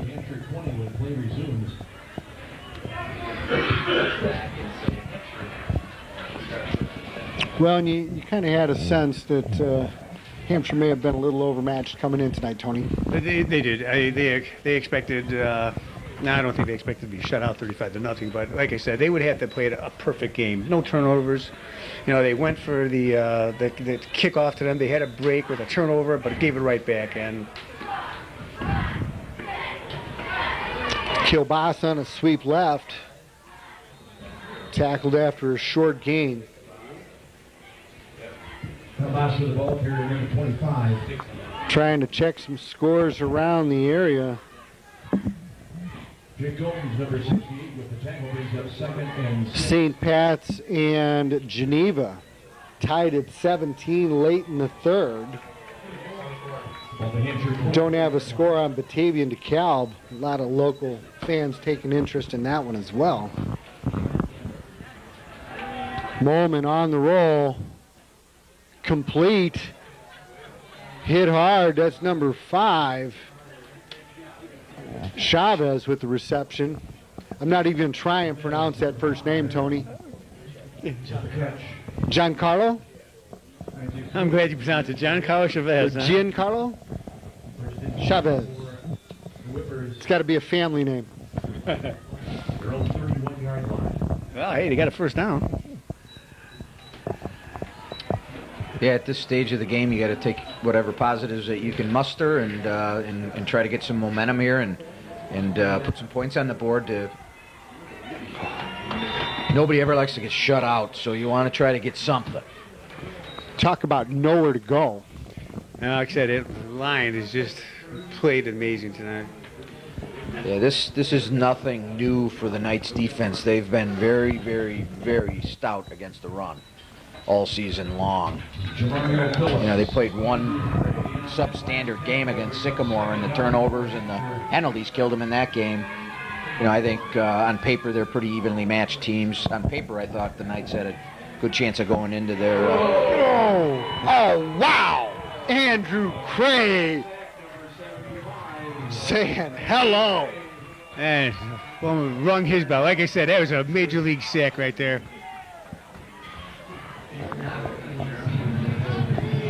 Oh, Andrew Cray is going to want to get video of that and watch it a couple hundred times.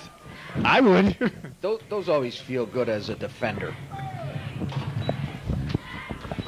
Well, a lot of times defensive linemen don't get the big hits just because they don't have the space to get the head of steam going, but...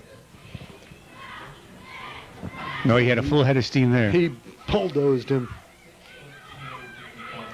Back to the air once again. Swing pass to the far side. Complete to Fleury. Picks up a few.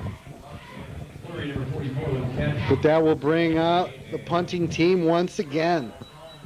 Jake Gomes, number 68. That was a nicely executed play. A gain of, 7-8 yards. Sort of wonder where that play has been, the previous 3 quarters. Dylan Howard, deep for the Knights.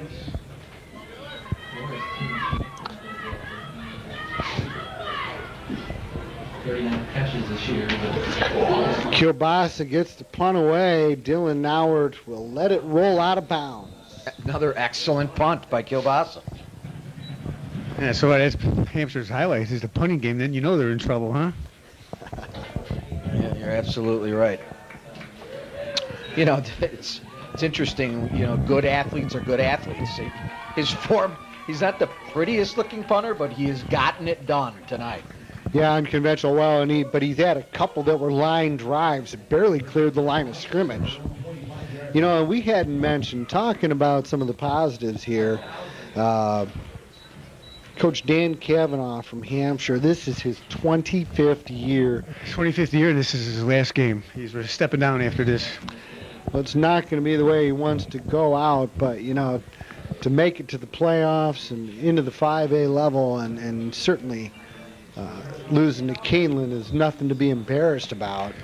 But, have they named his replacement? Do you know, Tony? Will No. be taking over? No, not at all. Not yet. Yeah, I always, regardless of the outcome of football games, I like to see how kids play. I like to see how they're coached. And this is a well-coached team. It's obvious. Just a little outmanned physically in this game, but a good group of kids, I can tell. Yeah, they got some good athletes on there.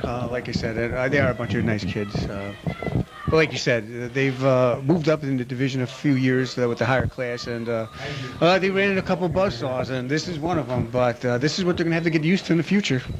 That's right. To be able to play and compete on that level, you're going to run into those buzzsaws on occasion. But going back to Coach Kavanaugh, he actually led the Whippers to a 2A state title back in 1995.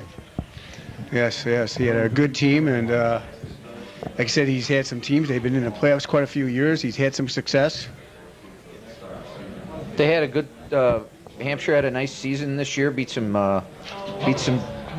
good teams and beat some playoff teams too. Some teams that are in the playoffs this year as well. So you hate to go out in the first round like this, but nice season. Well, like I said, when they saw that matchup against Keeneland, they knew they had their work cut out, And like I said, Cary Grove was just a warm-up for them. Like I said, they tried to slow them down, but like I said, a few of those penalties helped them out a little bit, and a couple of turnovers. Otherwise, they could have been in the 50s. It still might be. Well, and there was a miscommunication in the backfield there. Drew turned left, and there was no running back to hand to, and he ended up just kind of turning and running on his own, tackled for a loss. So they're looking at 4th and 4, and you kind of wonder, I thought he might drop back. To punt would be the wise decision here, and not a pretty punt either. But with the benefit of the roll, we'll be down at the Hampshire 42-yard line.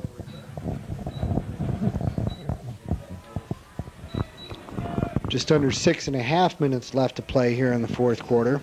I guess they have to stay consistent in that formation, that punting formation, but I will go on record as saying I'm not a fan of that.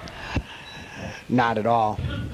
Well, and Drew's had some decent punts throughout the year, but really hasn't had a good night punting. And I wouldn't imagine he gives that a whole lot of practice time through his week as it is. Molman rolling left, completed. Tim Jansen, no surprise, leading receiver for the Whippers. Yeah, Jansen's got some good hands. Tyler Charlson with the tackle. State championship. Second down for Hampshire. 6 minutes to go, though. I don't think they got any 35-point plays in their book here. Well, and it's a tough position to be in. You don't want to just tap out and go home. But on the other hand, you got to put it in the air and you run some risk with that. Kilbasa hit in the backfield, tackled for a loss. Running into a wall of Keeneland defenders. Yeah, the running backs have got to be a little frustrated, I would think, because they just have had a difficult time getting any sort of traction. Well, and I would imagine the offensive line is frustrated as well. They are being outweighed by at least 50 to 60 pounds per man. Yeah, they have to work, and they're not opening up any holes at all. And the holes that are open, Keeneland is just covering them, smashing them easy. Moment on the roll, intercepted by Tyler Carlson. He is going to head down the sideline and be tackled just short of the goal line. And we've got more penalty flags and an injured player on the field. Kilbasa with an effort to save a touchdown there.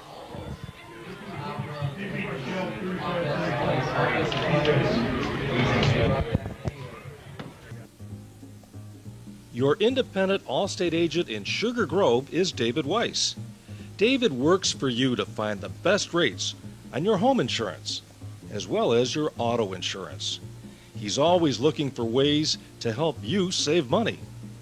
And so is his friendly, courteous staff. His office is conveniently located on Route 47 and Cross Street in Sugar Grove. Call him anytime at 630-466-7835. Welcome back to TV 17. Just under 5 minutes remain here. Opening round playoff action. Number 6, Owen Corpola, in for the Knights at quarterback. The ball is handed off, fumbled, and recovered by Hampshire. My, oh my. Just when you were thinking Keeneland might be in a position to run out the clock, Hampshire gets the ball in Keeneland territory. Well, Hampshire has a chance to break the shutout. This is going to be it because, like you said, I think once Keeneland gets their hands on that ball again, they're going to be a little more careful and run this clock out. I'm sure Keeneland wants the shutout. Well, and I've been on the losing side of many a game, both playing and coaching, and Jim said it before. If nothing else, Hampshire wants to score right now. Just so they can say we didn't get shut out. Kielbasa off the right guard. Andrew Cray and Jamario Phillips making their presence known. Involved with that tackle. Along with J.R. Vest. Well, I tell you, I look at Keeneland and the defensive line. They don't look tired at all. You know, they're up. They're not look like breathing hard. They're not like on their hands and knees. I mean, they look like they're in great shape. I mean, not even tired. Well, let's face it, it's a little easier to have a skip in your stride when you're winning by 35. Molman, oh my! Danny Hammermeister from behind. Say hello to my little friend. Backup quarterback had been ejected earlier in the game, so number 35, Damon Mull. Number 3 quarterback on the depth chart. Hands off to Kielbasa. Yeah, and you know, if you had options limited earlier in the game, they're really limited now offensively. 3:12 left to play here in the fourth quarter. First round playoff action. It's good to see quarterback Nick Molman back in the game. He's on the roll, going to put it in the air down the far sideline. Look at, oh, he hit it. Nearly a circus catch by Tim Jansen. Corporal is staying in at the quarterback position. And given the formation, I'd say this is going to stay on the ground. Quarterback keep up the middle. Picks up 6 or 7 yards. A lot of clean jerseys and substitutions in on the defensive side as well. This Corporal is going to let the clock run as far as he can. Mishandles the snap and covers it.